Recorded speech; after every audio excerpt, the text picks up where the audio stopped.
Razabani for IFL TV, proudly sponsored by Everlast. With me, legendary promoter who lives for nights like these, Frank Warren. Frank, firstly, you okay? Yeah, I'm good. I had a little bit of a coughing spurt there just now, but I'm okay, thank you.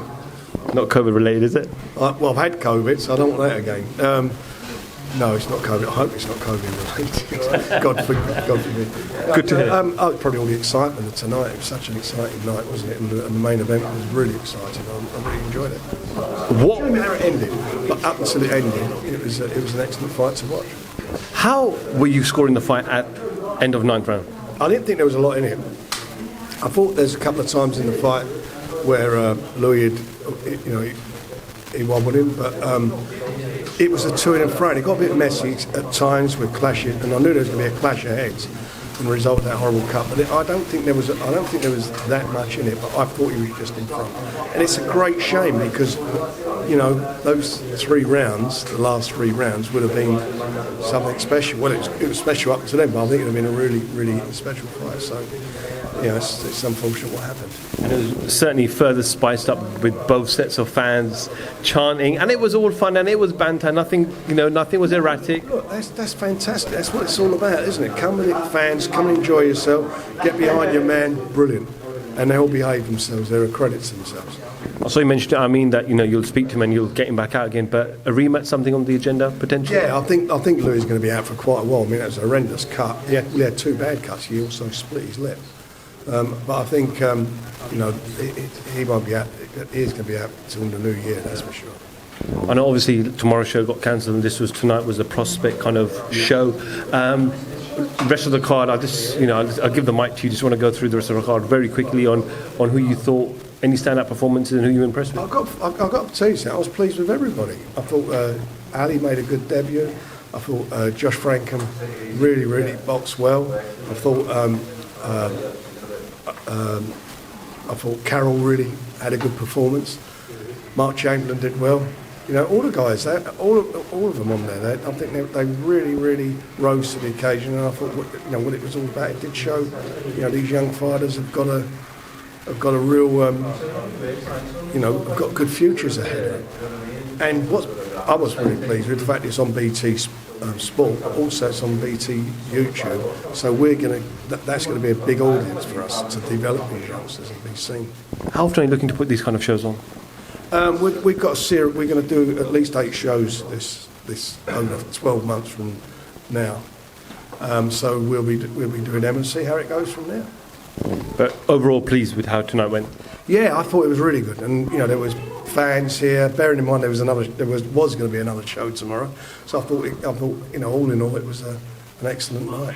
Brian, just a couple of quick questions outside of obviously tonight's show. A lot of questions in the air about Arthur-Yarde. Obviously October 9th was the pencil date. Doesn't seem like that's going to be the date, but how confident are you that fight will still take place? Well, the fight will take place. I've got a contract for it to take place, and that is it. And at the moment, it's no secret. I've made a complaint to the Boxing Board of Control regarding the contractual obligations that Lyndon has. He signed for the rematch.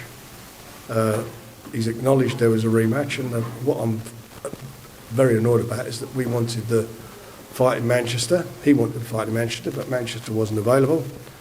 On the 9th, they got some concert there at the MEN, so there's nowhere else there for us to put it on. So we went to the next best thing, which was Birmingham, but he refused to fight there. And it's crazy. They asked me actually, would I book Old Trafford for it? So, Are you confident that's the fight for both fighters next? Say that again? Are you confident that will be the fight for both fighters next? Yeah, I mean, Anthony Yarde wants it. He was willing to go to Manchester. It wasn't a problem for him. He wants to fight. And Lyndon has said on numerous occasions he wanted to fight. So now we've got to resolve this situation. And I hope it can be done amicably. I don't particularly want to be at the Boxing Board of Control, but I have a contract and I expect them to honour the contract that they signed.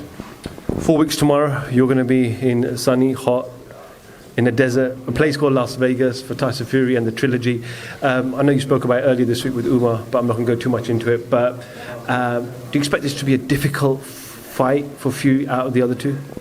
I don't know really. I mean, you know, Tyson's got his number in mind. I mean, you know, if you look at the two fights they had, first fight, he outboxed him, he got robbed, he got off the floor twice, especially that last round, which was, I don't know how he got up, but he did it. Second fight, he destroyed him. I think he's got his number.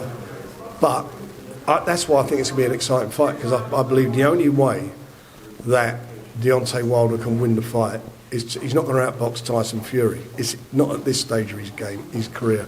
He's not going to learn to be a better boxer. So his only way to beat him is to knock him out. And the only way he's going to knock him out is you're going to have to come forward and fight him. So you're going to get an explosive fight, I think. 2 weeks away, Anthony Joshua returns back in the ring as well against Alexander Usyk. It'd be wrong for me to say, would it be an upset if Usyk wins? Because Usyk's proven himself at cruiserweight and Olympic gold medal, etc. But would you be surprised? He's proved it at cruiserweight, and you're absolutely right. He was a fantastic, you know. He's made his mark at that weight division. You know, he was a superb cruiserweight, done everything you could ask for. He's come up a weight. He fought, if I remember, Chad Witherspoon. We went 7 rounds, and he fought Derek Chisora. So now he's up there, he's comfortable. I don't think he's a natural heavyweight. I bet you if he needed to, he could probably still make cruiserweight. Who knows?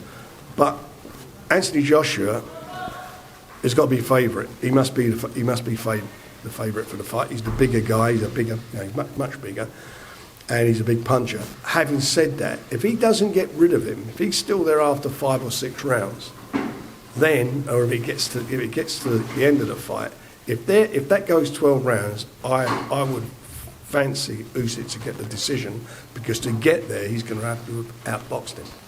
And he's obviously a very smart operator, and you know how he's going to fight. He's going to try and get inside. He's going to get underneath AJ's jab, and if he can do that and work inside, he could give him a lot of problems. I know Jake Paul. We don't know, because we want the big fight. Jake Paul last week, obviously, or 2 weeks ago, where he said that he will decide on who he wants to fight next. He did an interview this week, and he said, look, Tommy Fury makes sense. He's an actual boxer, and I want to test myself as an actual boxer. Would you be ready to put Tommy in with Jake straight away? He was out there for, to go on the show. That's why we went out and did the fight out there. So let me tell you, that's not an open door. That's not even a door. That door's been knocked off the hinges, you know.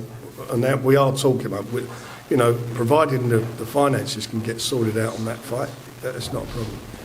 Final one, a lot of back and forth this week with Chris Eubank Jr. and Billy Joe Saunders about who's the A side, who's the B side, and Billy's saying, look, give me $5 million and I'll come fight you. Would you put $5 million up for that fight for Billy? Well, if he gets $5 million, God bless him, good luck to him. You know, someone might, who knows. What does Frank do on a Friday night? He comes to the Copper Box to see a great event with some really fantastic prospects, the stars of tomorrow. That's what he does on a Friday night. And he'll be doing it another 8 or 9 times this year. Absolutely. Thank you, Frank, for a great show. Frank Warren, IFL TV, thank you very much. Thank you. Come on.